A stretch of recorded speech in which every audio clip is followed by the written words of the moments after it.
Welcome to Bloodbath and Beyond. Today we review Killer Waves. Life's a beach, and then you die.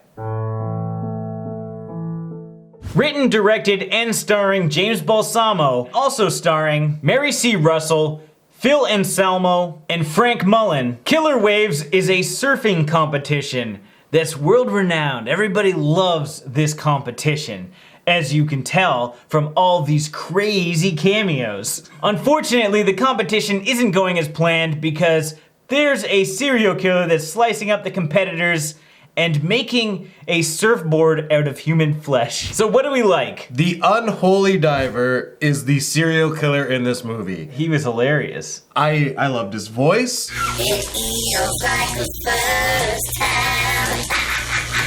I loved the look, the whole scuba outfit, and like the skeleton face. It just reminded me of like Skeletor. It was hilarious. I thought like all of the one-liners were just amazing. Well, it looks like I'm ahead of the game.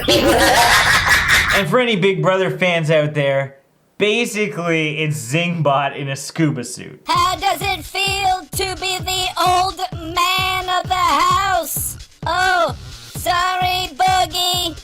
I didn't see you there. Every single kill had a pun. Leprechaun, he had his rhyming and his puns. The unholy diver took it to the next level. If you're a fan of gratuitous nudity, there is an abnormal amount of gratuitous nudity. And I thank this man. Thank you, James. We appreciate you. Lots of hot ladies just taking off their tops for absolutely no reason. It is the most gratuitous of nudities that I've ever seen. What's your favorite gratuitous nudity scene? I'm gonna say the studio shoot. Right this way, into my studio. This is your studio? Yeah, the park is never kids. Okay. We're gonna take some photos here. We can show them to the agents like we talked about. I think my favorite scene is when James Balsamo is like hanging out in the tub with this woman and he's just there scrubbing her back. I feel we need an honorable mention in this one, and that would be the gratuitous nudity sex scene where the guy just like pounces on the boobs. But that leads to the kills in this movie. You won't be coming ever again when I'm done with you.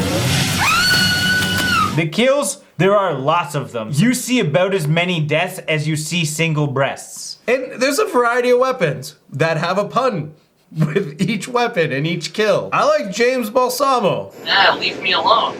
I thought his character was fun. I think he's a fun guy. He's the kind of guy you want to party with. He's the kind of guy that you like already need to be really hammered to meet because he'd just be crazy in your face, throwing puns at you and all this shit. I don't think I could do it, but usually I'm that guy, and I think maybe we'd have like a pun off battle. I don't know if you could beat him in a pun war. I couldn't beat him in a pun war.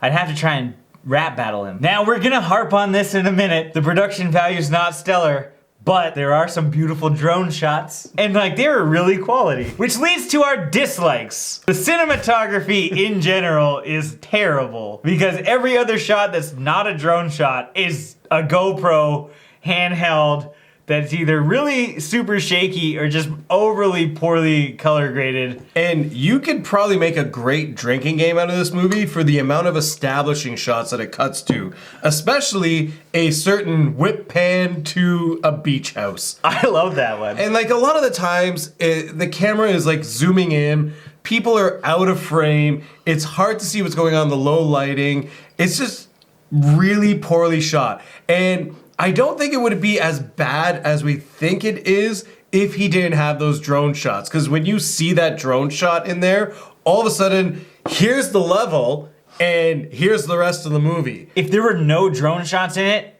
you wouldn't think that it's that bad of a film. Yeah. I mean, as far as like a shooting standpoint, you just be like, okay, this is what it is, and that's the bar that the film has set for itself.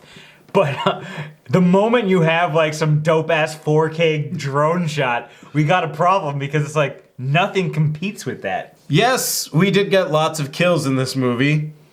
The quality of the kills, though, you know, it was entertaining to watch because you're seeing like a harpoon go through someone, but clearly it's just through like their shirt. It's funny to watch, but it doesn't look good. There is some decent blood and there are some decent gore effects, but they're very few and far between, so I have reason to believe that the person, Jordan Pacheco, was on set maybe for like 2 days out of maybe a 5-day shoot. Like, I can imagine that it's just like, oh no, I just want to have way more kills than that. It's like, well, okay, all I got is blood. We can throw that on the wall. Okay, I'll just use that for like every shot. And there are even times where somebody will die inside and it will cut to a shot of someone's head blowing off outside. And you can see the sky, but they're supposed to be in an apartment. So, like, I get that this is probably supposed to be as cheesy and shitty as it is, but you can't not mention it. It's also worth noting, I'm not 100% that this is my fault. Sometimes when I download films from Vimeo, we have an issue when it comes to the audio, but all of the audio was hot. Everything was like clipping the entire time, and it was impossible for you to pay attention to people's dialogue almost. Let's do this. Come on. I've had issues with this in the past where even the best films would sound like this, so who knows? We're not going to dock any points because of the audio, even though I have reason to believe that it wasn't the Vimeo problem. Another big problem that involves audio is the dialogue in this movie. Everyone is a surfer in this movie. And when you're seeing like 90-year-old man going on about being a dude and it's gnarly, it doesn't fit. I think it's cool. We can bust them here and get that fresh milk out of them. Good fresh milk. Who needs a goat? Get that goat back oil. Yeah, there are people that are definitely just bar patrons. Yes, like that's what I'm talking about. There's like a very clear line between who can act and who's just like guy on the street that says like, here's your lines. The Wings competition is gonna be radical this year. And I don't think there was a script. Duke is trying to. His whole. We've been talking about the entire shit, dude. No. I'm pretty sure he doesn't. He cares. I think that's why he got all. I think she wants it. I don't think so. I think you're a little aggressive on it. It's like, hey, camera's rolling. Have like a conversation like you would have in everyday life.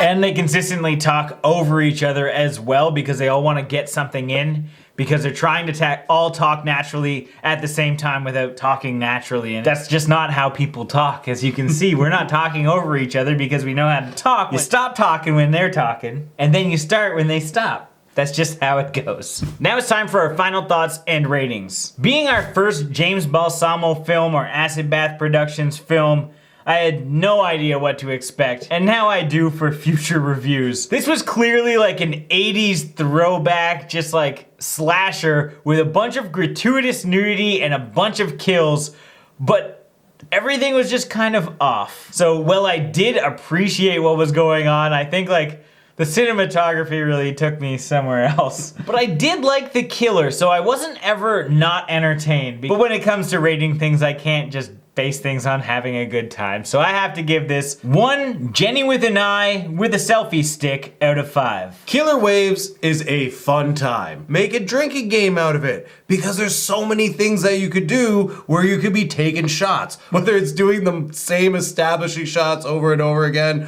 or when the killer or someone says a pun. There's just so much that you could do in this movie to make it entertaining. As for the movie itself, though, there are aspects that aren't so entertaining. I found myself confused as to who the characters were. It's just a fun movie. Like, it's such a Roger Corman style of film, but it's like if your dad was writing it instead. That was about to be a DVD quote, and then it's just like, but your dad wrote it. There's a lot of technical issues with this film, and you know what? If you can look past it, then that's okay. We really can't look past it. We gotta say what's actually wrong with it. Technically, it's not that good, and visually not that good, but it's funny with a really good killer. I like The Unholy Diver. I think there is comedy gold and a franchise written all over this. So with that being said, I'm gonna give this film 1.5 having a crabby day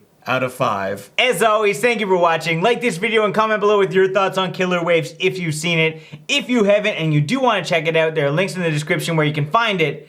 And let us know what your favorite James Balsamo film is, and maybe we'll check it out. And if this is your first time here, make sure you subscribe to the channel, stay updated with everything Bloodbath and beyond.